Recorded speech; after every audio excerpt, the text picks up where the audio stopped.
therapeutic communication. In this session, we will discuss the development of therapeutic communication. The objective for this session will discuss the concept of therapeutic communication. The second objective, we have to describe the characteristic of client-centered communication. The third objective, apply the concept of client-centered communication. Then the fourth one, discuss active listening responses used in therapeutic communication. The fifth one, discuss the use of verbal responses as a communication strategies. And the last objective, it is describe other form of communication used in nurse-client relationship. Therapeutic communication, if we go through the historical background of therapeutic communication, it is firstly coined or formed by the Jürgen Roch in 1961, and it refers to the interactive dynamic process entered into by the nurse and the client for the purpose of achieving identified health-related goals. So therapeutic communication, it is for the purpose of the healthy or identifying and achieving the health goal of our client.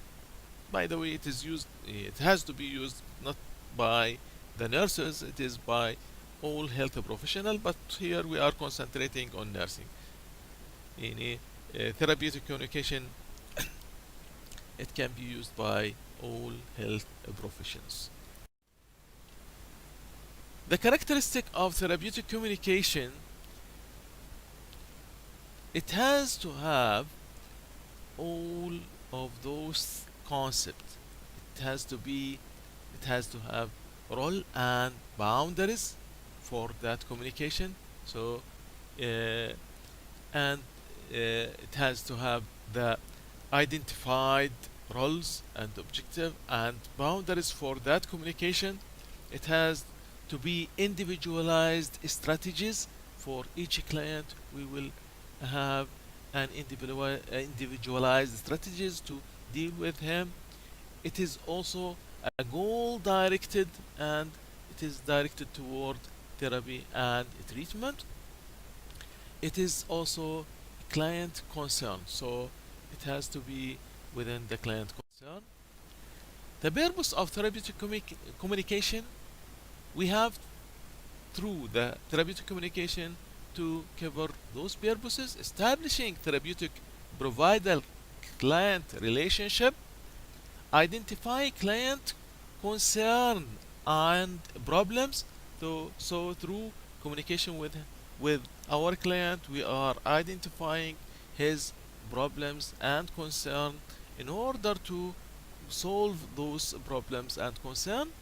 Assist the client perception of the problem. We have to discover it from according to the perception of the client himself.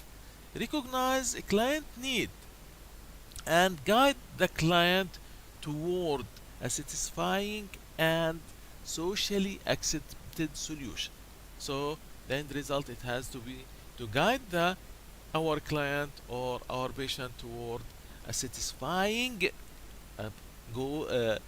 solution, or a solution that satisfy him, and it has to be that solution, it has to be socially accepted. Essential component of communication: as any communication, it has to have there is the component of it. It is from composed from sender and message and channel of communication and a receiver. So it is also both side. So from the sender will be changed to a receiver, and in order to get the feedback. So, and if we are looking at that component of the therapeutic communication, one, in each one, in the sender, there is also factors that interfere with his message and with his communication. So the message that he is sending, it is come out from his cultural norm, thinking process, and emotion. So those concepts, it will come out as a words and a message and body language. He has to use also his body, his eye contact. The receiver also, he is having his own norms of analysis of the message.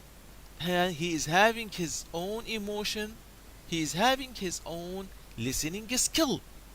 That will, by that, he will get the message and analyze it.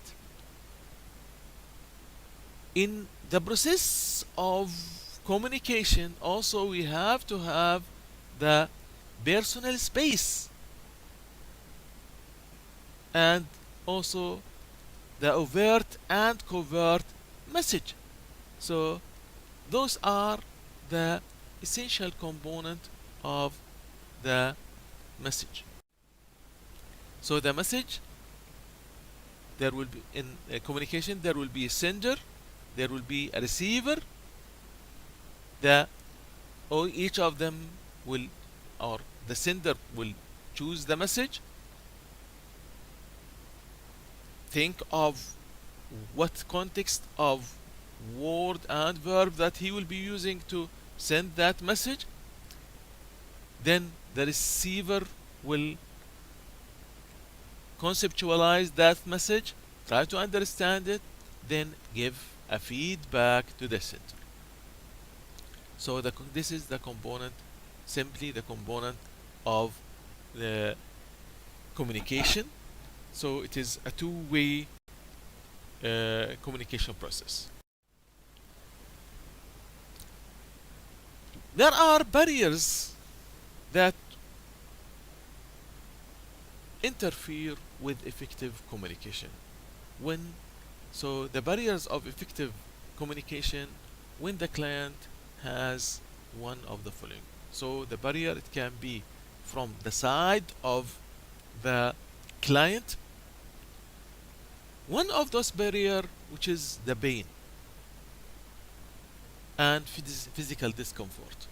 So if the client is having pain or a physical discomfort, or if anyone is having pain and a physical discomfort, in this case his ability to receive the message, it will be different, and his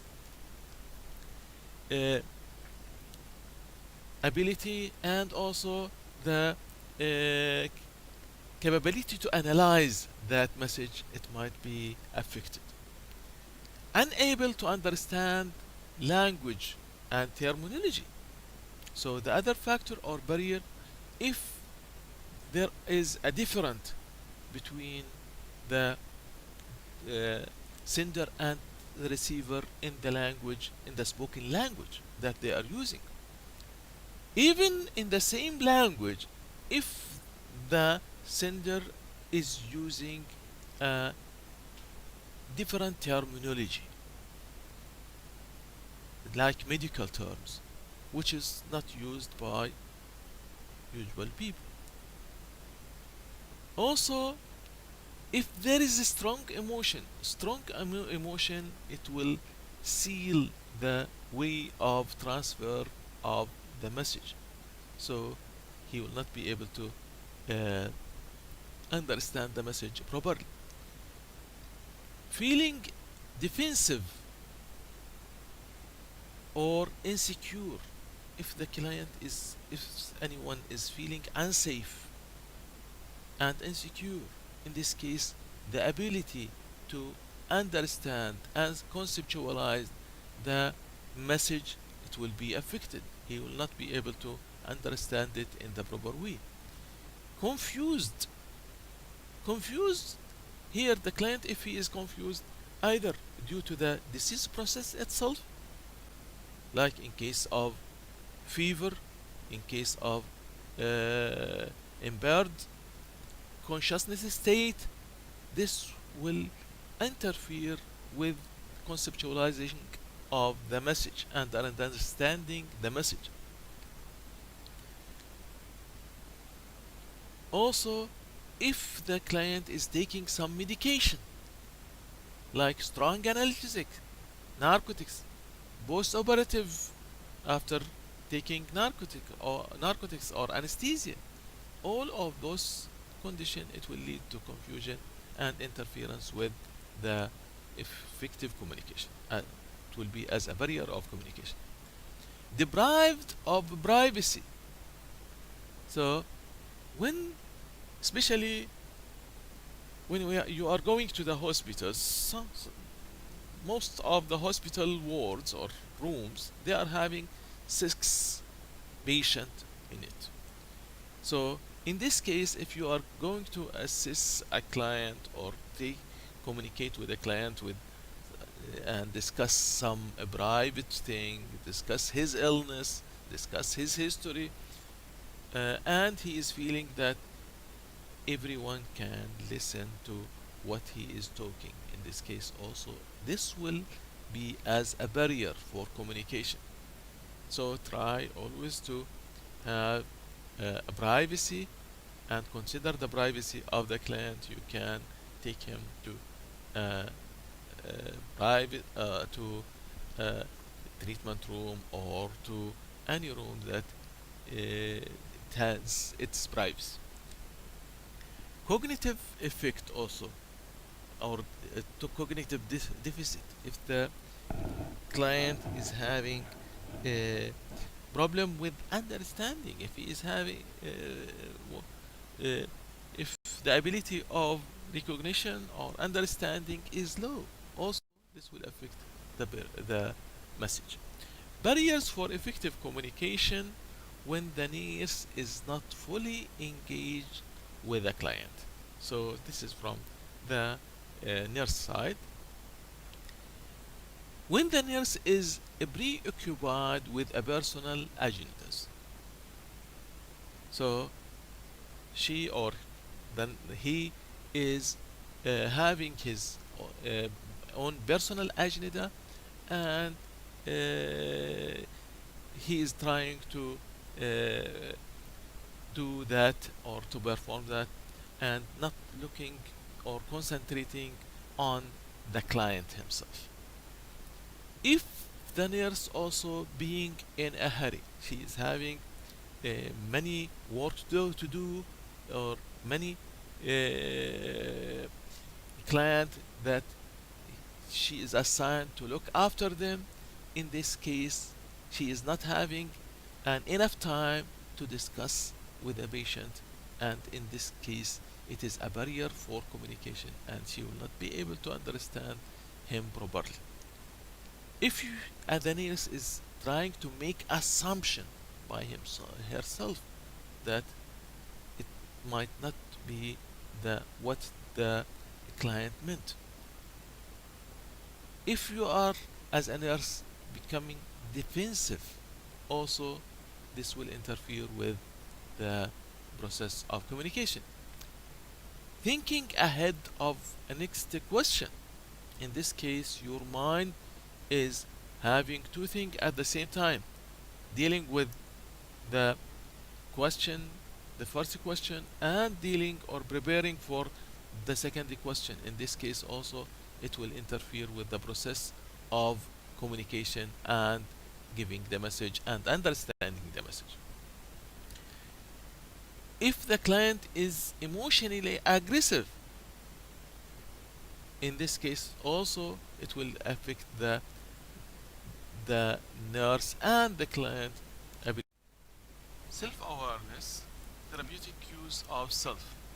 In self-awareness, the purpose of developing and understanding own values, belief, through feeling, attitude, and motivation, and prejudice, strength, and limitation, and how the qualities affect others. So, understanding yourself, it will help you in the communication process.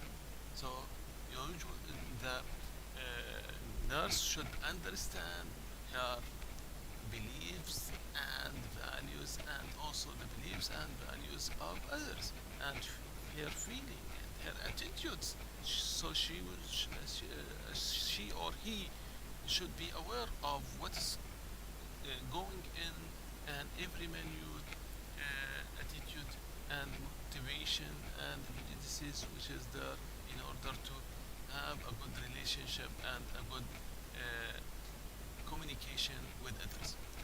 Also, therapeutic use of self, the nurse beginning to use aspects of his or her personality and also her experience and her values and feeling and intelligence in coping skills and perception to enhance relationship with others. So by that it will be helpful for her or him to understand and communicate. Physical behaviors cues, we have the implements. Implements is a gesture or a body motion like handshaking, sign language. All of this should be understood by the nurse and by the health team when they are communicating with their client and understand the meaning of all those gestures. Illustration, action which accompany and simplify the meaning of verbal communication, like smiling when you are talking about talking about something and you are smiling. It will give an open face and it might enhance the client to understand what is there and understand their feeling. But also the smile, it should be convenient with the context of the communication. Affect display. So also the facial expression of emotional affect, it will that alter expression also, it will be helpful in the explanation of the message. So it should be convenient with the message that you are sending. And also uses of regulator, which is non-verbal communication, adjust of communication. Physical barriers cue, adapter, like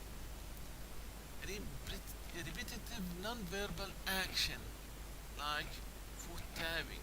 Also, this it might interfere with the communication process. Physical characteristic, appearance of the person, also height, body shape, body build, and order. All of those, it will has an interference and it will affect the communication. Client concerned communication or client-centered communication, sorry. So client-centered communication, in client we are view as equal important.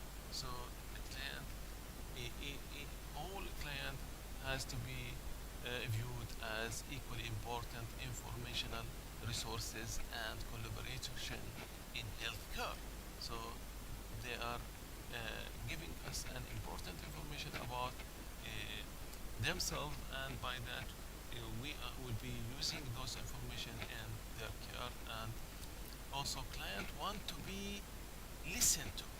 So everyone who is having problem, and here the client, he is having his illness and his complaint, so he is in need for someone to listen for him and involve in also has to be involved in their own care and choosing the plan of treatment and the plan of care.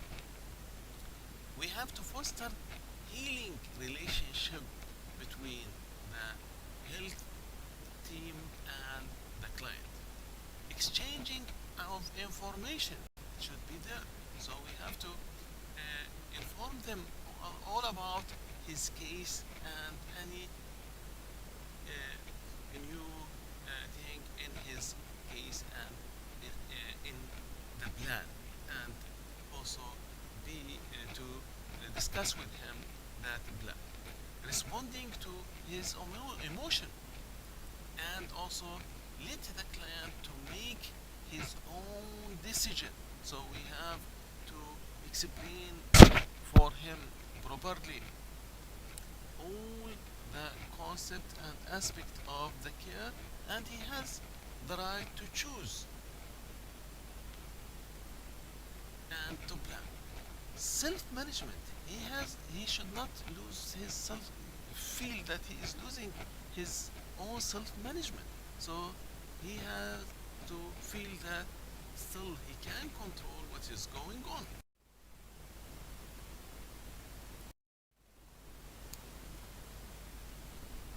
What is the nursing? What will the nurse listen for of the team?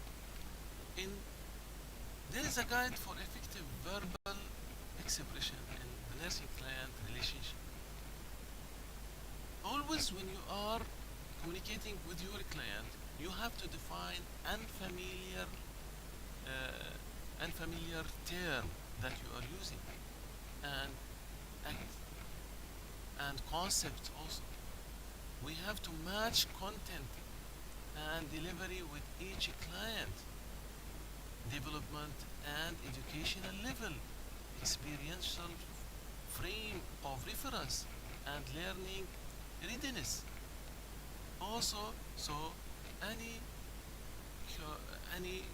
context that we are dealing with the client, when it is delivered, it has to match his developmental stage, educational level.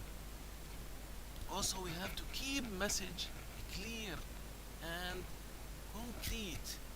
Mean here concrete that it has one meaning. It cannot be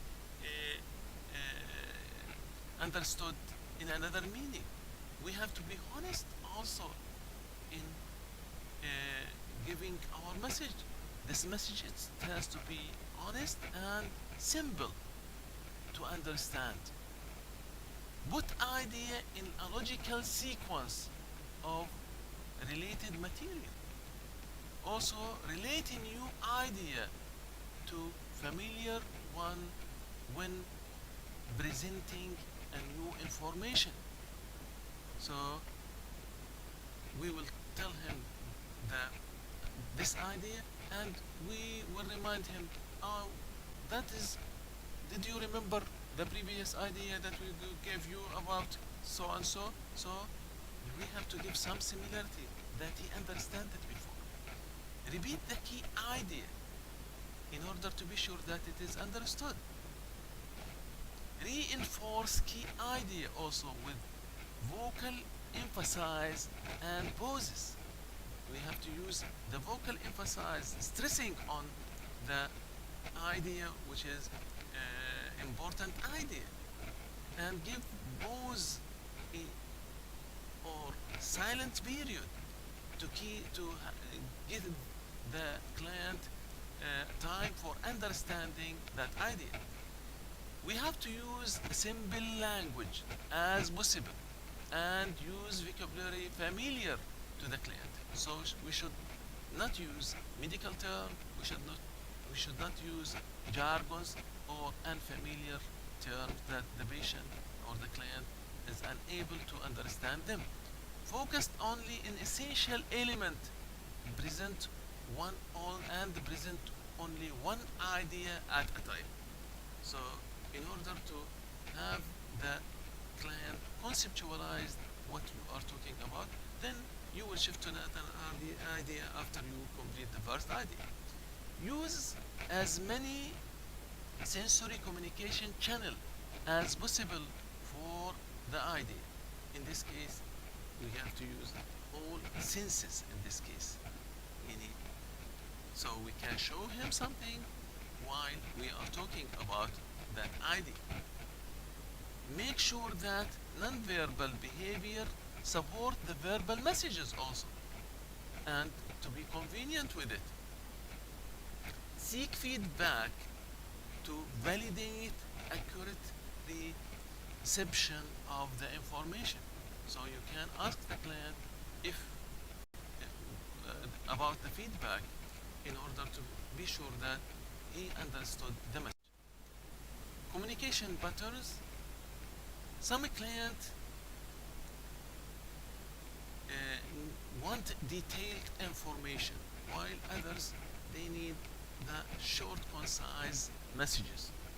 So it depends upon the communication patterns of client and also the nurse.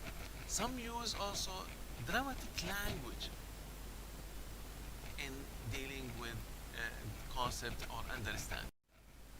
So active listening responses. There should be minimal cue and leading and body action. So we have to use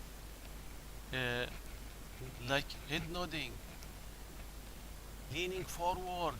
This will give an impression about for the client that we are listening to him. Clarification. So if the client is talking to you and there is something that you it might give two meaning, so you can could you describe what's happened when the client is talking about something and you feel that you need some information more about that, so you can ask him, could you describe what's happened in sequence after that. Restatement. By that, we are, in order to confirm the meaning that the client want to give, by asking, are you saying that so and so? Paraphrasing also, by rephrasing the statement, reflection on what we are doing or what the message. Summarizing. At the end, we have to summarize what we were talking about, what we were talking about. Silence. Give a period of silence to understand and to give the chance for the client to understand. Touch.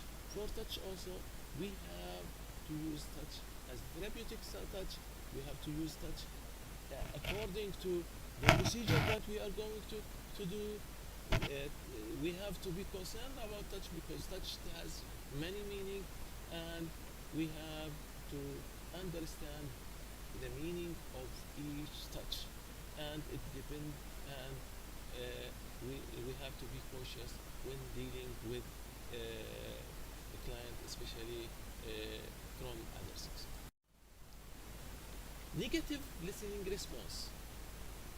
From the negative listening response, if we are giving a false reassurance to the client, by that we are losing the client, and we will lose the track of communication. Guidance is giving advice also. So we have to avoid giving direct advice. We can explain to him the benefits and advantage and disadvantage of everything, then he has to choose. He has to have his own choice. Flash inference or making assumption. Also, it will affect the messages, or it will affect the communication state. Moralization. When we are trying to express our values and trying to make the client adopting our own values rather than his values. Value judgment also, like approval and disapproval. In this case also it is negative listening responses, social responses.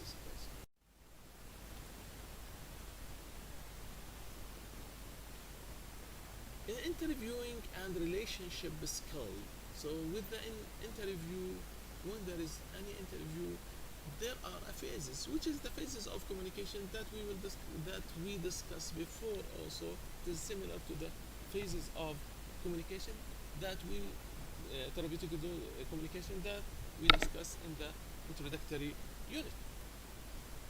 So, the interview, it has the orientation phase.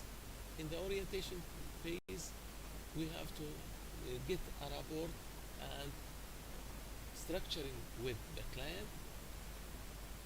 The purpose of that is to build working alliance. In this case, the nurse is in need for basic listening skills, attending information and giving information also. The second phase in the interview, which is assessment and engagement and beginning activities.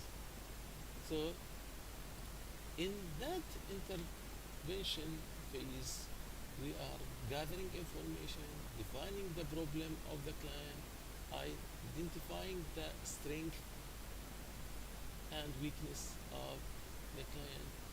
The purpose of it is to determine how the client view problem, to identify values, beliefs, strength, to resolve the problem also, and to promote health and well-being.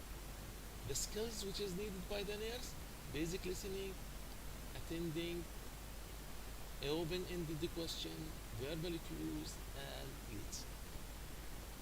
Planning activities, determining outcome, what is need to happen, and to reduce the self-care demand, where does the client want to go. So, and the purpose of it to find out how the client would like to be, how would thing be in the problems were, so if the problem were solved, and after the care. In the skills here, attending and basic listening and influencing feedback. Then we will come to the implementation phase, or implementing activities. We have to explain alternative and options for each each skills to work toward resolving of the client's self-care need. The skills which is needed here: influencing, feedback, balance with attending and listening behavior. Then the last thing, which is termination phase of the interview, which in this it includes the evaluation, so which is generalized and transfer of learning, generalization and transfer of learning. So we have to evaluate what did he grasp from that, and what is the changes, to enhance changes in through feeling and behavior, also to evaluate the effectiveness of change in modifying the self-care need. The skill needed here: influencing feedback and validation. What the nurse will listen to? So she will listen to content theme, the communication patterns also, description in content, body language and vocalization, feeling and revealed in person voice. So the change of voice of the client, because it will reveal the feeling of that body movement and facial expression. All of those things, it has to be observed in order to understand and what the message. What is not being said as well as what is being said. So she has to understand also if the client is having some information and he is hiding it for a purpose, and she has to try to find out a way of getting that information, if it's especially that information if it is needed for his care but not a personal information and social information which is not related to his care. The client prefer personalize the representational system, auditory or visual or tactile. Uh, which what did he prefer in the communication? Did he prefer auditory or listening or seeing something or tactile? So which sense he is using more in communicating? The nerves on inner responses also. The effect communication product in other involving with a client. So all of those has to be done.